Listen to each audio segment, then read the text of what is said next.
Thank you. That's going now. So can I send the recording on to somebody? Yeah, it'll be a public YouTube video on the LearnBook channel, so you can just click the link and share it wherever you want. And yeah, if there we go. Yeah. What are we saying? Yeah.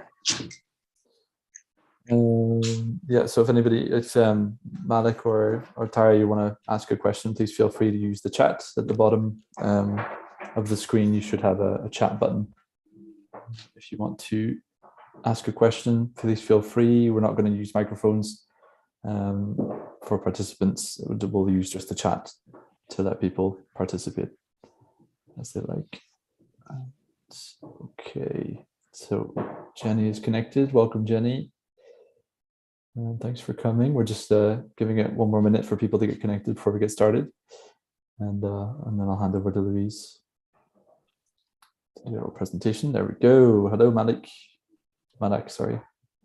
Hello. Yeah, Jenny, if you want to ask any questions, if you have anything you want to add or ask any questions, just use the chat at the bottom of the screen. The chat button will let you post a message to everybody, and we'll try to get to all the questions during the half hour. Hi, Jenny. There we go. Perfect. Alrighty. So I think it's 34 now, so we could probably get started. We're here today to kick off a series of mini conferences that we think will be a nice way to get teachers back together and talking again, to invite people every week to give a talk. And I've already had a bit of interest from a couple of people from the teaching community who want to talk about things. I think it's something I always used to love doing when I was up in Paris, was just going and giving a talk about something interesting you're doing, some experiment you're doing in your teaching. It's always nice to share and to have a little bit of the spotlight sometimes as well. It's fun. So if we can try every week to have a half hour where we all get together and exchange, hear somebody's point of view, I think that would be great. So this is the first in that series, and today we've got Louise Garavaglia, owner of Prepit, the professional language school in Paris, also an exam taking school for adults and for kids as well. No, Louise, do exams too? Yeah, some kids, some poor kids. Yeah, some poor kids, and author of the book 200% Bullets, which is now 200% Linguaskill, which is an exam preparation book for the Linguaskill exam. So, and other things, Prep My Future, content creator of the platform Prep My Future, which is also an exam preparation platform. So multi-talented. Louise, I will hand over to you to tell us about what is going on with the language teaching market today in this new digital age. Okay, so I think the first thing, it's very interesting what Richard said. It's nice to get together because before COVID, at some stage, most people would end up at a language school. You'd meet other teachers, you'd meet with the director of studies, you'd be helped along your way. Now with online teaching, it's very practical. There's lots of great advantages to it, which we'll look into in a minute, but you don't meet people. You can be left on your own, and we need to share things and share experiences. And it's very helpful for everybody, even for me with my experience. I'm learning new stuff every day, often thanks to Richard, who puts me onto something hectically technical with 5 minutes notice, but it's good for me. I just have to learn and get into it. And it's nice to know that everyone's in the same boat and everybody is learning new stuff all the time. Now, the other important point for me is the market has changed so much that even though everyone's going back to their offices, we're not going to go back to how it was in 2020 and 2019 because people have now discovered Zoom lessons and there's lots of changes to the population. Lots of people are working from home 2 days a week, 3 days a week. A lot of people have left the cities and they're living a bit further out because they can work from home. A lot of teachers have done the same as well. So when you offer online courses, it's really just the same thing as in the classroom, except adapted to be online. It's not an inferior stopgap. It's not just a little conversation thing or an online option. You should be doing a proper lesson with proper preparation, with a professional attitude and professional follow-up. And there are some challenges to that because we're not in the classroom, but there's also lots of things I can help you with. We can give you ideas for with these conferences to make it easier and more effective for your learners. So it's by no way the second option. It's really, a profession in itself, and you get very good results. I'm sorry to interrupt you, Louise, but just it's a really interesting point you're making. Would you agree that from our experience before COVID lockdown period, it was totally a stopgap and nobody really took it, or very few teachers took it so seriously as they have to take it today? Yeah, I would say it's all to do with the trainers. I think that some schools had a specialty in phone lessons or online, but it was just in its infancy. There were some platforms, but they were kind of budget things, and they still exist, where you've got teachers all over the world who aren't paid very much. And even in France, sometimes they're not paid that much, but it's more a conversational thing. But since lockdown, the same high quality lessons that usually only happened in companies or in language schools have been transferred lock, stock and barrel to Zoom lessons or Teams lessons or whereby. And the clients expect the same quality and we expect them to pay the same price. So everything is maintained, it's just in a different media. So that's what I would say. And it's all to do with the teachers, because before lockdown, not many teachers were really doing a lot online and they weren't very happy with it. They didn't know all the methods and they didn't know about Zoom. I know for Prep It, I only had one teacher who did that kind of teaching, and she was the online teacher. And now everybody does it. So, it's a big change. Do you remember that thing of, like you said, you had an online teacher? Do you remember when we started, because we did that training with hundreds of teachers at the beginning of lockdown, with that program we did online? Do you remember how many people thought that it was totally normal that doing a lesson on a video conference was basically just connecting and having your face there and their face there, and you just talk, and the lesson would be a 1 hour talking, like, fluency session, and nobody was able to kind of share the screen and understand how sharing the screen could be a way of like running a real lesson, what you're saying, like a proper lesson. Yeah, it's not just the screen sharing. A lot of it is organizing your stuff. Just knowing where you're going and where you can access things and bring them up quickly. When you're in a classroom, there's a lot of time spent photocopying, and you've got your file, you've got your stuff, and then you've got your person coming. So you've got their sheet to sign, so that's paper. But then you've also got to check, you've got all the photocopies for what they want to do, maybe a copy of the book they're using. And then there's a little bit of kerfuffle while you get a coffee and you sit down and, oh, my chair's not right and all of that. When you're online, you don't have that. When you're online, if you start at 12, you start at 12. And if you finish at 1, you finish at 1. It's very contained, but it means that every minute counts. And it means you have to have all your materials to hand. And you have to be, it's like in any teaching situation, you might prepare loads of stuff, but you don't touch it because your student is off talking about something and they get caught on some grammar and your lesson goes by. However, you might have some smart aleck. You've prepared things for him. That's going to last 40 minutes and he gets through it in 7 minutes. And you're like, oh, what's next? So what I would recommend is you have a file per student and you prepare their lesson. And you know where you're going. So I have resources that I can share with you as well later. But you can prepare what you're doing, but you can also prepare ahead. So if you've got somebody who's a mid-level and he works in management, he has international meetings, but he's just starting with you, obviously, you're going to have an introduction to meetings and emails. But you might come across a lot of things that are very interesting for him and put them in his file. And put titles on them and put them into subcategories. That means that very quickly you can go into this person's file and find what he needs.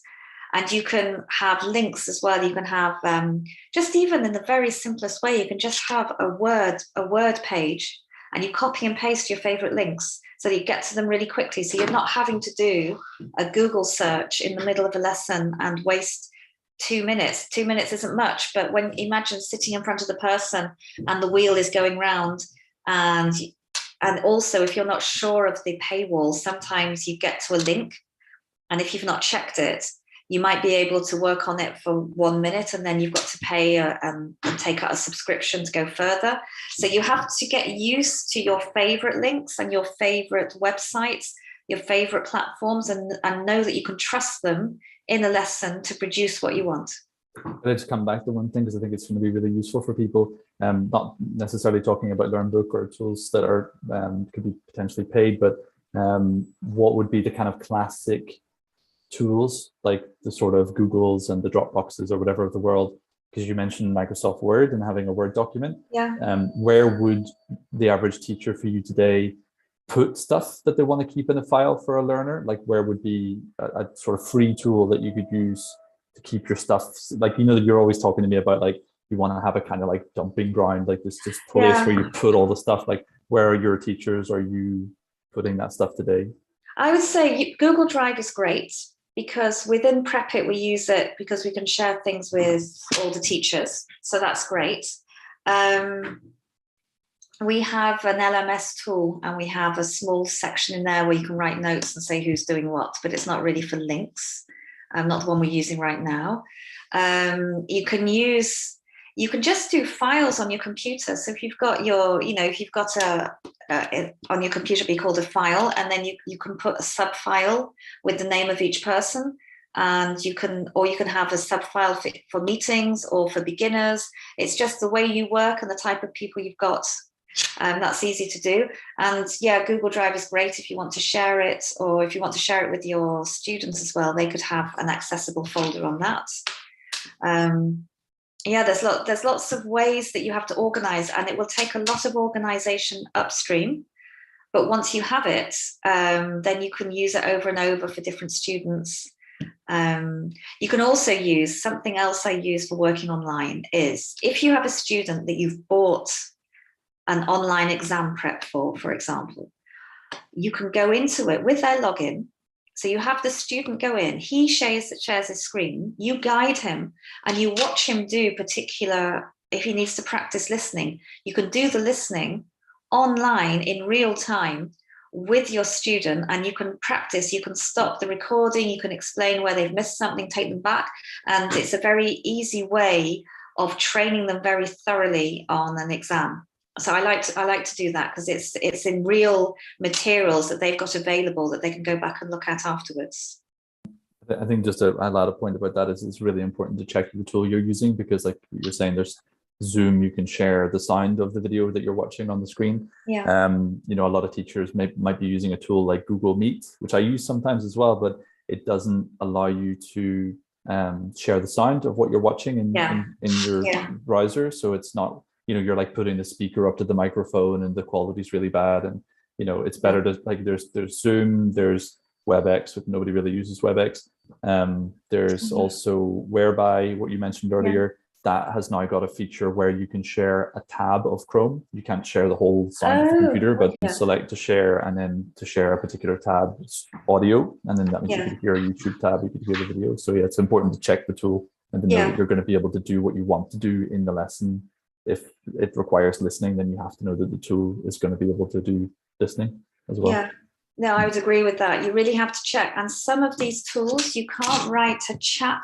What I like to do is when people are talking along, you know, the poor things, they're making mistakes, and you can just put the vocabulary they've missed or something, and you just type it in the chat, and they can look at it as it's like having a blackboard almost.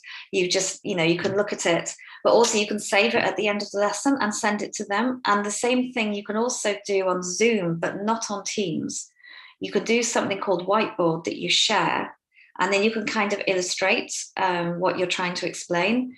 And that, again, you share your screen and they can see what you're writing or drawing or what have you. And then you can save it and send it to them. I would say there's no shame in sending people loads and loads of stuff after a lesson, because it'll all be documented. If you keep it all in their file, it's all documented, it's not lost. And it's a great way of them just having a trace, and they can kind of relive the lesson afterwards. And it means you've not missed anything. And also for you, if you have to hand over your student to another teacher, you've got everything written down. So they know exactly what to do for the next lesson if they have to replace you. And if you have a memory lapse, or if you go away on holiday and you come back and you say, oh, what did I do with him last time? You've got everything there. And it's really important, this online business, it's really important to just document everything. If you're teaching face-to-face, you've got a bit more leeway for, you know, finding your way and remembering, and then you've got your papers in your file. You've got a bit, you know, you can talk a bit, 5 minutes can go by, but you can't when you're online. You have to be a bit more to the point. Absolutely. Yeah. So, yeah, I'll let you continue there. We're talking way too much about tools. What was some of the things on your list of stuff to talk about today?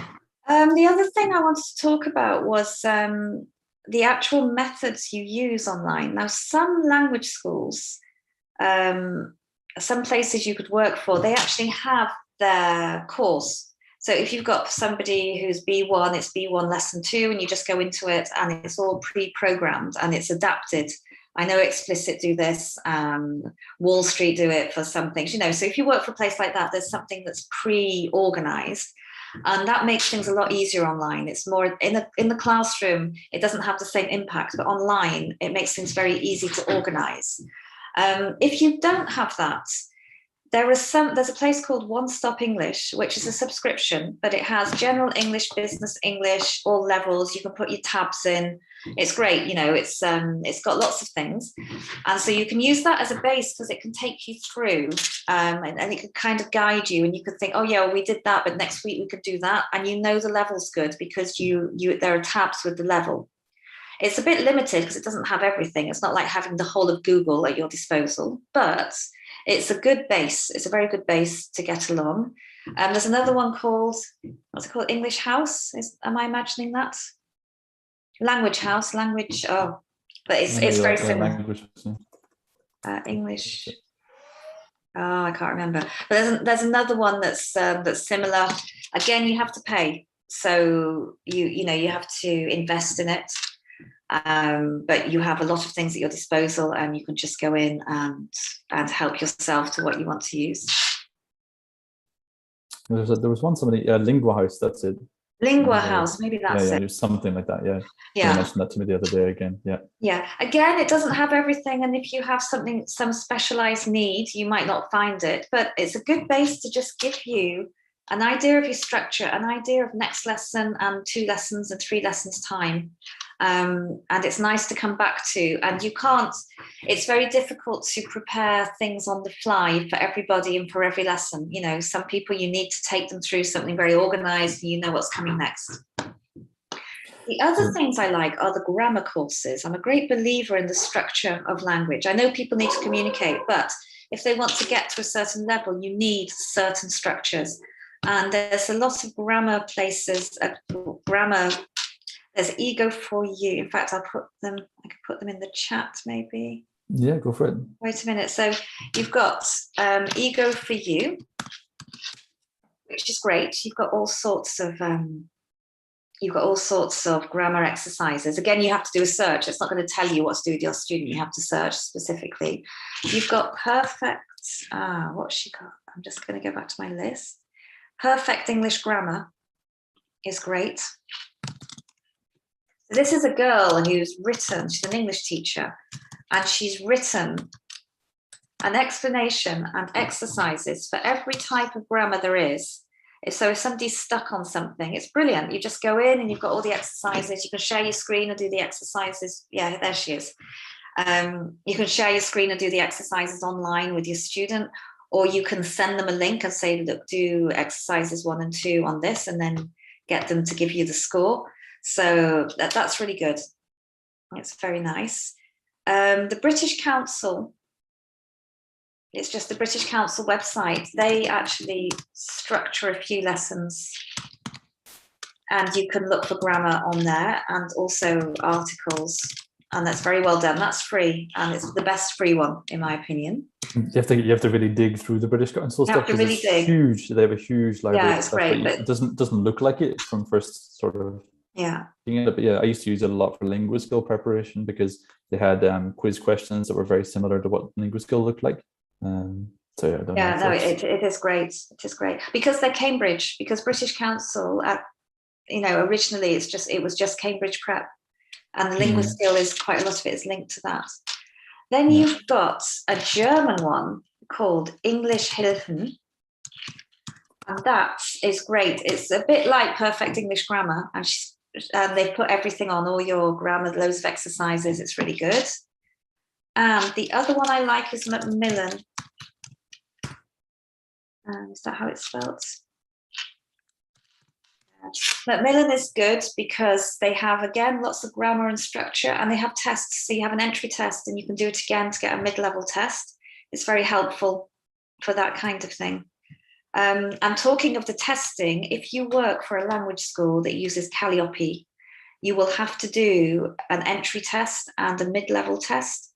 And you can do it on Macmillan, but you can also do it on the exam preparation sites. If somebody is doing a TOEIC prep online, you can go halfway through, and when if they've got 20 hours with you and 20 hours online, after 10 hours with you and online, you can go and see their statistics, and that will give you a level for the mid-level test. And that's very practical as well. That was with which platform? It's Prep My Future or Global Exams. You've got Prep My Future, so it's for TOEIC and LinguaSkill. And TOEFL they do as well. And then Global Exam do everything. Global Exam, it's like all. They're a big deal today. Yeah, they do TOEIC, TOEFL, LinguaSkill. They're everywhere. Look, German, English, English, Spanish, Italian. Yeah, they do everything. Yeah. So any of those types of platforms, you don't have to even send the person a test. You just go into the statistics of what they've worked on, and you see their progress. That you see the percentage of correct answers. Or you could have them do a mock test if they're doing TOEIC. After 10 hours, you could say, right, do a mock test. Let's see your percentage. Let's see. And then you could show a progression at the end when they do the real TOEIC and hopefully do a bit better. So that's maybe that's like a shift what I like in the about market platforms today. that you pay for that are regulated.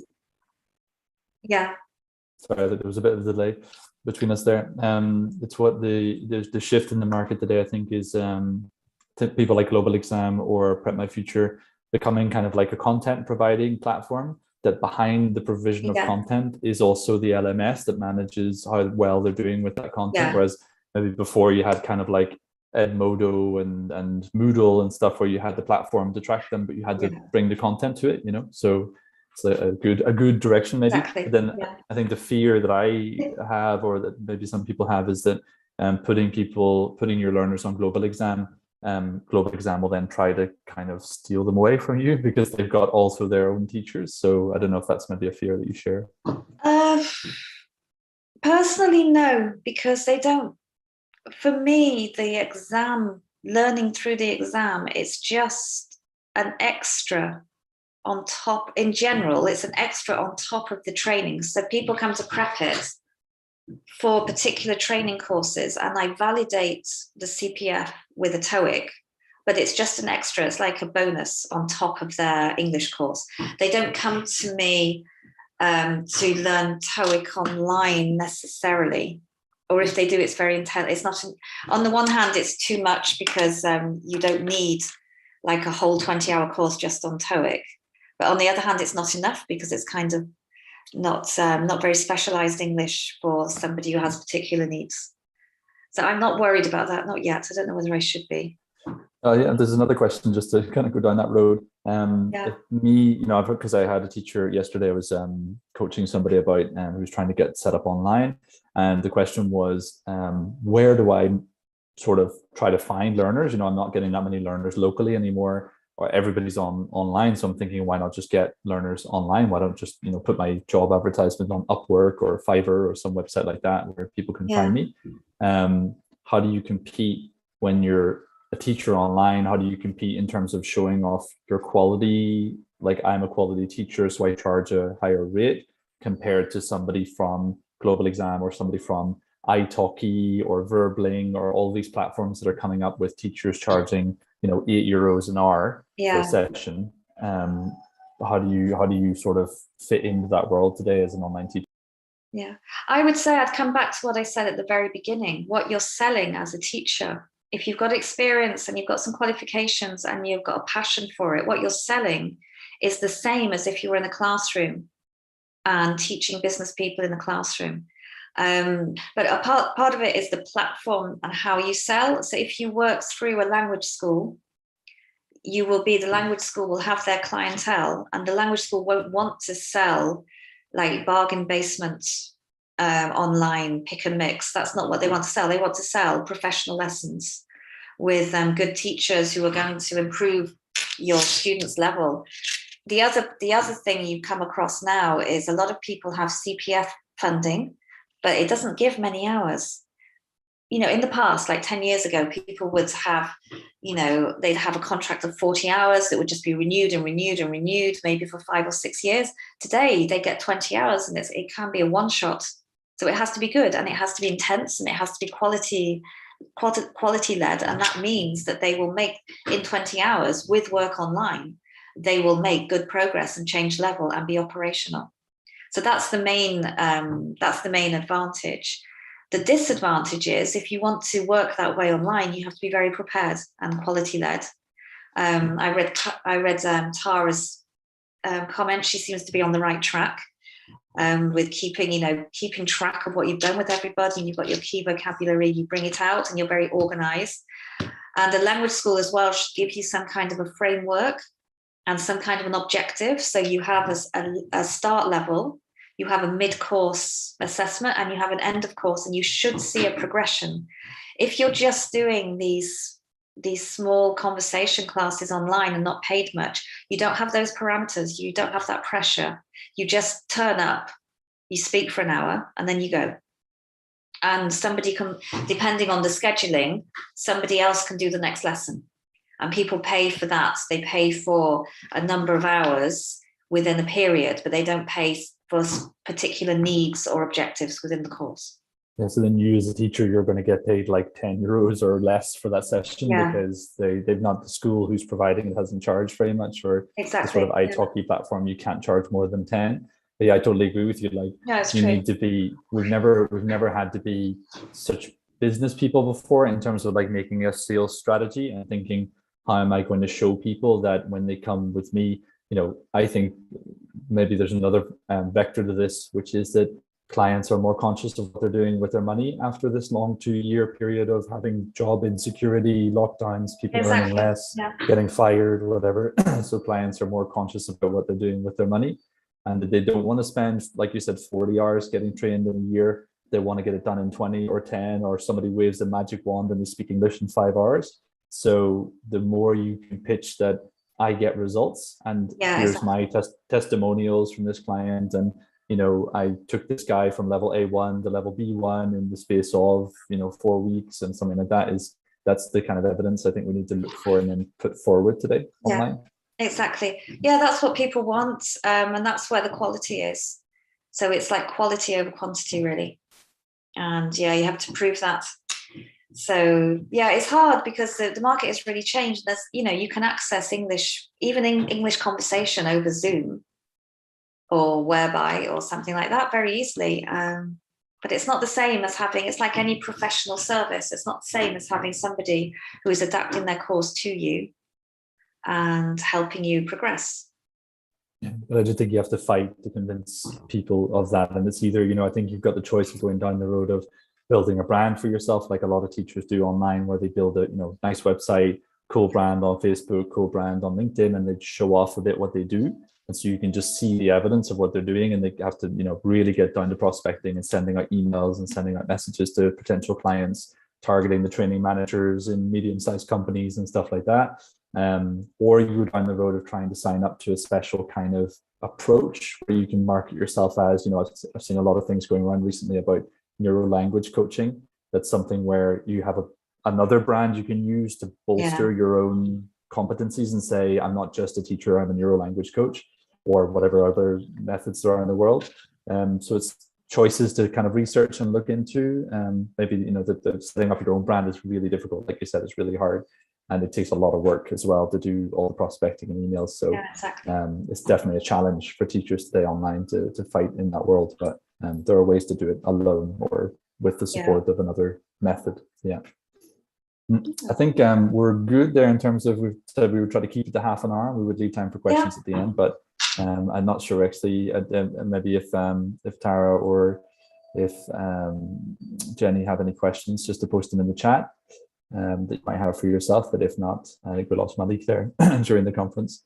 You're very welcome, Tara. It's our pleasure, and I hope we can do more little sessions like this and invite other people to talk. But yeah, I think we're plenty to digest. Exactly. Yeah. I think sometimes I don't get how much there is to sort of digest because we're so far, we're so deep in it. Yeah, but it's just an overview. Really, we gave a few pointers, but a lot of everything I said we can go into in a lot more detail. Yeah, that's what we'll do. I'll do a poll for next time and see, and we'll look and see who we've got as potential speakers for next time. But you never know, you might end up finding yourself coming back next week, Louise. Well, if there's something we can go into detail, we'll see. We'll have a think. Okay. Great. Yeah. All right. Well, thanks very much to Louise. Thanks very much to all the participants today, and hopefully see everybody again maybe same time next week. Yeah, same time next week. All right. Thanks, Louise. Take care. Okay. See you soon. Bye, everybody. Bye-bye.